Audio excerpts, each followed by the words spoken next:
We just mentioned Noah Fant specifically. It was probably a week and a half a week ago. Where we were going through the tight end production in the last decade and went back and looked at every year for 10 straight years and what the average season has been. And it was actually the averages were actually being propped up by Noah Fant. And I said, I know, he caught a lot of the ire of the fan base, being a first-round pick and maybe didn't exactly fulfill his initial projection on draft night. But when you look back at it and look at the lackluster nature before and after Fant in the last 10 years, you miss him. I was like, man, you walk away with a greater appreciation is how I phrased it. So you appreciate what Noah Fant brought to the table. We took him for granted. Is that what you're saying? Yeah, I think I think both things can be true at the same time. It's like, did he reach his potential?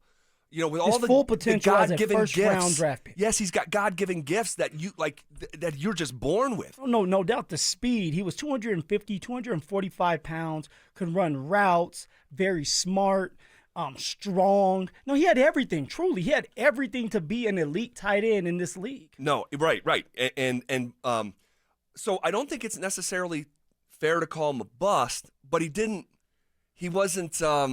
didn't fulfill his initial projection, and his potential is another word that I would use. Well, he was cut by the Seattle Seahawks right before training camp, and I wonder if there is an avenue for Fant to come back to Denver and be used by Sean Payton, and I am curious what that would look like as a secondary tight end in a Sean Payton offense. I think it could be intriguing. Well, there's three things I want to look at, and I'll ask you one. One, does it make sense to bring back Noah Fant for this team, specifically this team this year? Two, bringing back Noah Fant, does this make us more of a contender than before? Like, are we able to get closer to a Super Bowl bringing back someone like Noah Fant? And then number three, we all know that he would not be the number one tight end on this team. No. Is he the best number two tight end if he comes in on this team? And what I mean by that is you already have the similarities between Evan Ingram and Noah Fant when it comes to stretching the football field, athletic ability, running routes. Joker's going to be Evan Ingram. Your number two tight end, you want him to do the heavy lifting usually when it comes to blocking, being more physical, but also can catch.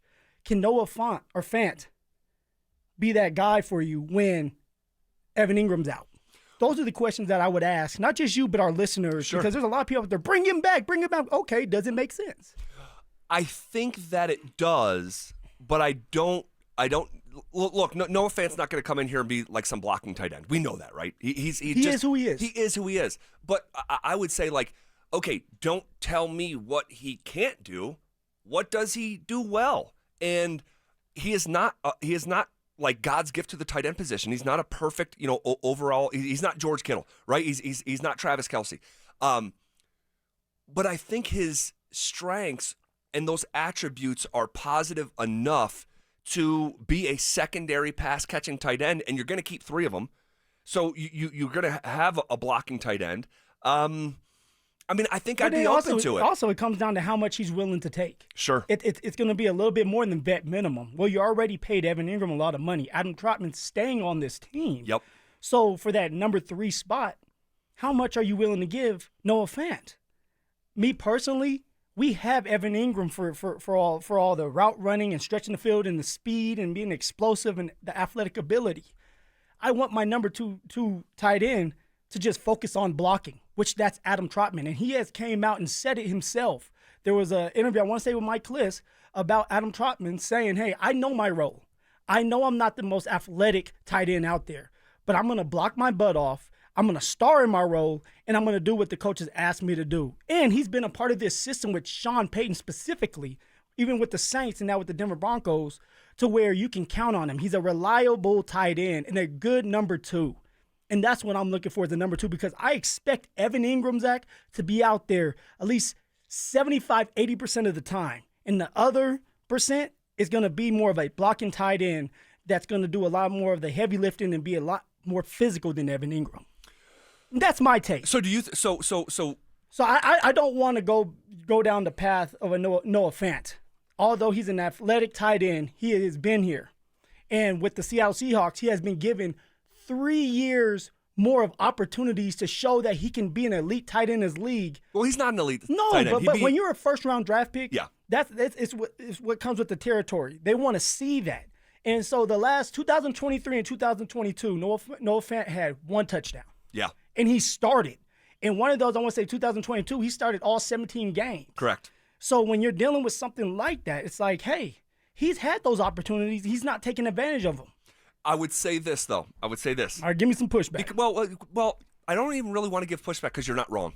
But what I would say is, with the creativity from Sean Payton, could Sean Payton in this offense, which should be better than any offense that Noah Fant has played in, like he hasn't played with like a great quarterback, hasn't been, played for some sort of offensive mastermind. I mean, his offensive coordinator wanted to do a handoff on the first play of the game, once upon a time, with Rich Scangarello and these other guys that were here. But you can't say the same when he got to Seattle. Geno Smith.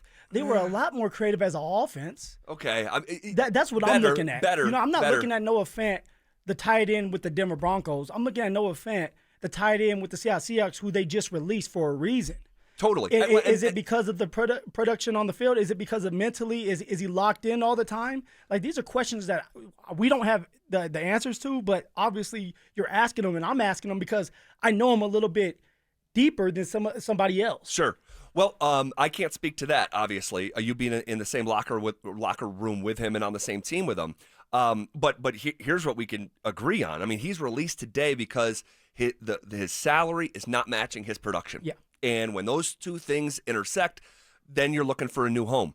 But if he's affordable and he's your secondary pass catching tight end, like I would ask, like who would you rather have on the 2025 Denver Broncos, Lucas Kroll or Noah Fant? And I would say, give me Noah Fant. In his 95 games played in the NFL, he is incredibly reliable from a health standpoint. He's almost always available. 16, 15, 16, 17, 17, 14. So he's missed like 3 or 4 games in his entire career. He wouldn't be the primary. We know that job is Evan Ingram. But also, it's like when Noah Fant steps on the football field, he's one-dimensional. Sure. So now But so is Ingram. No, but I mean, Ingram to doesn't a certain extent. I mean, I think all the extent. He doesn't even do the drills with the tight ends. Well, because you have Adam Trotman there, and if you're gonna bring in someone like Noah Fant, maybe Adam Trotman doesn't make the team now, because you're not gonna keep everybody. And Lucas Kroll is the guy that's the cheapest one. That's young, and you may keep him just because of that. And that may be the deciding factor, because maybe someone will pay Noah more than someone like Lucas Kroll. My guess is that someone will. But if all things were even, would you rather have Lucas Kroll or Noah Fant this year? If all things were even, I'd probably go with Noah Fant. Okay. Because his ability to catch the football and his speed, and that's something you can't coach, his speed as a tight end. Right. All right, like you're and the going Broncos against offense nickels might and need a little bit more linebackers. speed. For sure. But how many opportunities is Noah Fant going to get? I'm expecting Evan Ingram to be out there full time. And if he's not out there, then someone like Adam Trotman's taking his place because they're running the football. And then we sit here and we assume, I'm still waiting for Sean to be more creative with the tight end. Now, there was glimpses of it last year in the red zone. Yes. And we're hoping to see that a lot more in the red zone and actually on drives. And so I want to give Sean the benefit of the doubt because he has been in the league for forever, and he has many of different tight ends in different shapes, sizes, talents that he has helped out. But I need to see it with the Denver Broncos in 2025 before I say, okay, Sean's just this guru of offensive coordinator. Sure. Well, I'm just intrigued what it could look like with Sean Payton. And if he had an athlete of that size and that speed saying, okay, I think I could do something with that. We're not going to ask him to do stuff he can't do. This could be an absolutely, irrelevant conversation because we're 48 hours from the first practice. But Noah Fant's going to play in the NFL this year. And he needs, if I were him, the money would be secondary. You need to go revive your career. You need to find a great fit for you. You need the fit. And like you think of a team like Buffalo, where they have Dalton Kincaid and Dawson Knox, 2 pass-catching tight ends. Yeah. Now, Knox is a little bit better at blocking where Noah's not going to check that box.